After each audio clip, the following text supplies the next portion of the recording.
Top quality और consistent performance के लिए सिर्फ सिल्वर पंप नाम याद रखना।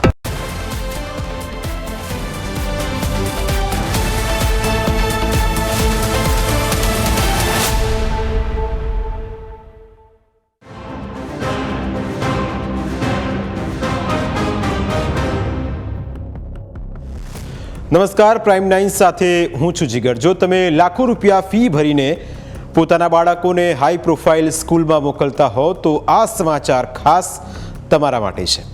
અમદાવાદની જાણીતી આનંદ નિકેતન સ્કૂલ સામે એક પછી એક ગંભીર આક્ષેપો કરાયા છે। એક તરફ વિદ્યાર્થીના ભોજનમાંથી કાચનો ટુકડો મળતા વાલીઓમાં રોષ ફેલાયો તો બીજી તરફ શાળામાં પ્રાર્થના અને રાષ્ટ્રગાન બંધ હોવાના તથા વિદ્યાર્થીઓને પાકિસ્તાની એક્ટિવિસ્ટ મલાલાના પુસ્તકો વાંચવા આપવામાં આવતા હોવાના આક્ષેપોથી શાળા સવાલોના ઘેરામાં આવી ગઈ છે। અમદાવાદના શિલેજ વિસ્તારમાં આવેલી આનંદ નિકેતન સ્કૂલ જે વાલીઓ પાસેથી લાખો રૂપિયા વસૂલે છે, અહીં મોટી મોટી હસ્તીઓના બાળકો અભ્યાસ કરવા આવે છે, પોતાના બાળકોના સારા ભવિષ્ય માટે ધૂમ ખર્ચો કરે છે। સૌથી પહેલાં ફીની વાત અહીં કરી લઈએ જેથી આપને વધારે ખ્યાલ આવે। ધોરણ 1 થી 4માં જો તમારે બાળકને મૂકવું હોય આ સ્કૂલની અંદર તો તેની ફી છે 1.12 લાખ રૂપિયા। ધોરણ 5 થી 6માં આ ફીનો ભાવ 1.13 લાખ રૂપિયા છે। ધોરણ 7 અને 8માં રૂપિયા 1.15 લાખ રૂપિયા ફી અહીં વસૂલાય છે, જ્યારે ધોરણ 9 અને 10માં 1.22 લાખ ફી વસૂલવામાં આવે છે। આ ઉપરાંત ધોરણ 11 અને 12માં 1.35 લાખ જેટલી ફી વસૂલવામાં આવે છે। આટલી ફી ચૂકવવા છતાં બાળકોને મળે છે શું? તો કહે કે ભોજનમાં કાચના ટુકડા। ભણવામાં પાકિસ્તાની એજ્યુકેશન એક્ટિવિસ્ટ મલાલાના પુસ્તકો।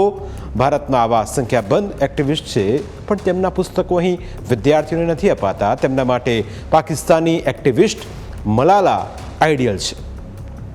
સવાલ એ છે કે જો કાચનો ટુકડો બાળકે ભૂલથી ખાઈ ગયો હોત અથવા તો ગળી ગયું હોત અને જો બાળકને કંઈ થયું હોત તો તેના માટે જવાબદાર કોણ હોત?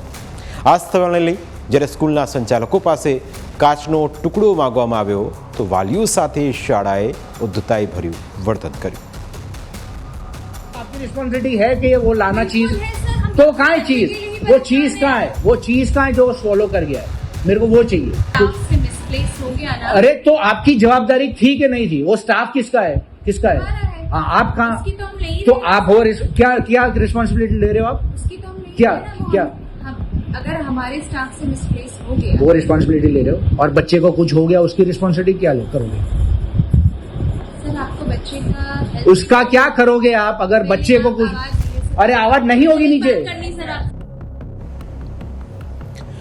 વાલીઓ રજૂઆત કરવા પહોંચે અને તેમને યોગ્ય જવાબ ન મળે, આચાર્ય હાજર ન હોય અથવા શિક્ષકો સાથે ઉદ્ધતાઈ ભર્યું વર્તન થયાના આક્ષેપો થાય તો શાળાએ ખુલ્લેઆમ સ્પષ્ટતા કરવી જોઈએ, પરંતુ સ્કૂલ સવાલોથી ભાગી રહી છે। વાલીઓનો આક્ષેપ છે કે શાળામાં પ્રાર્થના બંધ કરી દેવાઈ છે, રાષ્ટ્રગાન ગાવાનું બંધ કરી દેવાયું છે। એટલું જ નહીં, સ્કૂલમાં મલાલા, ફાસિઝમ અને ઇસ્લામ ધર્મના પુસ્તકો વાંચવા અપાતા હોવાના વાલીઓ આક્ષેપ કરી રહ્યા છે।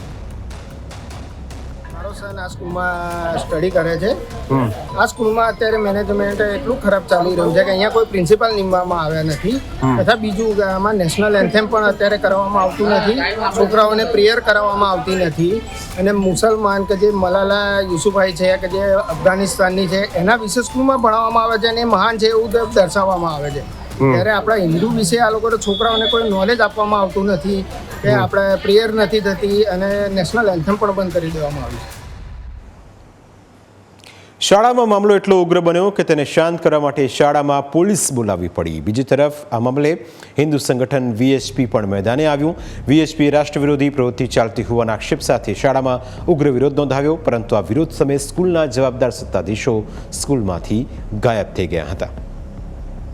ડીઓ સાહેબ તેમજ પોલીસ અધિકારી શ્રીને અહીંયા આગળ આવ્યા હતા। વાલીઓના બી મુદ્દા હતા કે છોકરા કાચ ગળી ગયા, પછી ખાવાનું હાઇજેનિક નહોતું, કોઈ વ્યવસ્થા નથી, એમને એમના મુદ્દા મૂક્યા છે।